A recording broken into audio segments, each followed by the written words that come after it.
Ladies and gentlemen, welcome to one of the most frightening, most athletic, and most ruthless footballing machines on the planet, France. But this tournament is more than just another title race for Les Bleus. This is the closing chapter of an era, a farewell tournament. After 14 years in charge, 14 years, Didier Deschamps is stepping down, and he wants to leave the stage in the only way that feels right, with the World Cup trophy in his hands. But this story goes beyond Deschamps. Kylian Mbappé, captain, enters his third World Cup, and this time is not a knee problem casting doubt over him, but a thigh injury that's left a cloud of uncertainty hanging over the whole squad. On paper, France look as overwhelming as ever. Honestly, they always do. The real question, the one that actually matters, is whether this magnificent squad can cut through the chaos on the pitch and deliver that golden farewell. To understand why France are here and why they demand respect, just look at the numbers.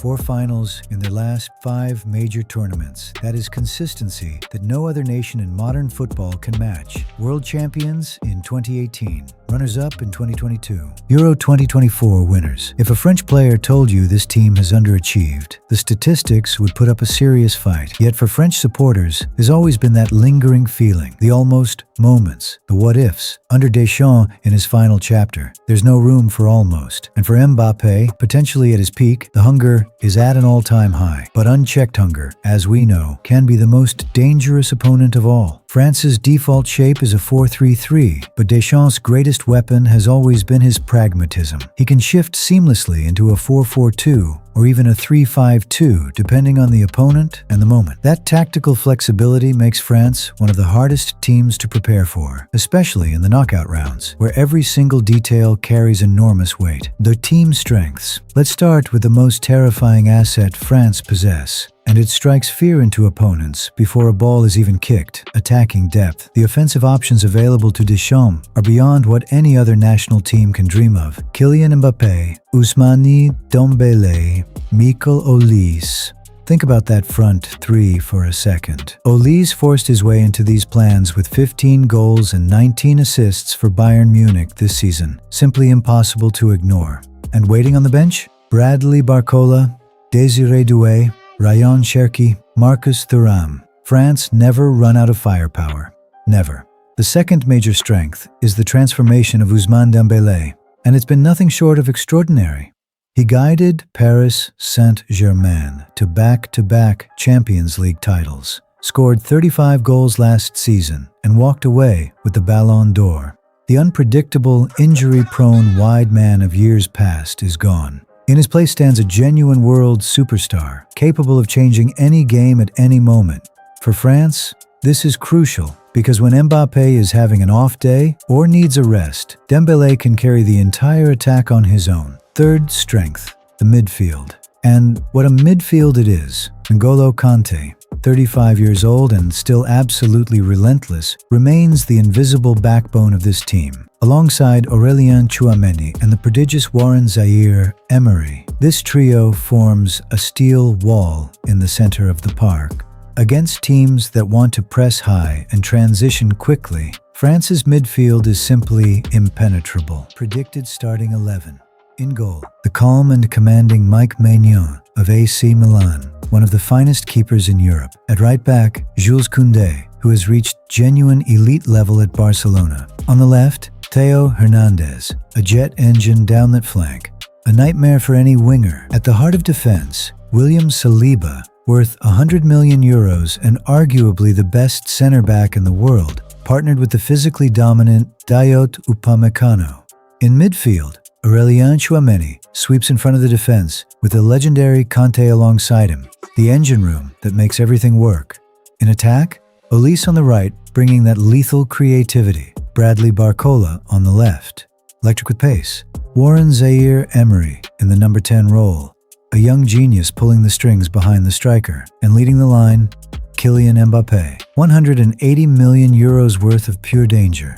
The captain, the talisman, the man this whole team is built around, with Dembélé waiting on the bench as Deschamps' most lethal weapon, ready to come on and break the game open. Key players and the X factor. There's not much left to say about Mbappé that hasn't already been said. 56 international goals, one behind Olivier Giroud's all-time French record a record he could break within the first few matches. But the real question isn't about goals, it's about his body. That thigh injury forced him to miss crucial games for his club. Will we see the Mbappé who dismantles defenses with pure pace and aggression? Or a version of him managing the fear of re-injury in the back of his mind? Because the gap between those two versions of Mbappé is the gap between a World Cup winner and an early exit. And on the other side of that attack, Dembélé is no longer playing second fiddle. He is a co-leader of this team, the tactical brain of the attack, an equal partner to Mbappé. Now, the wild card, the player who could change everything when France needed most,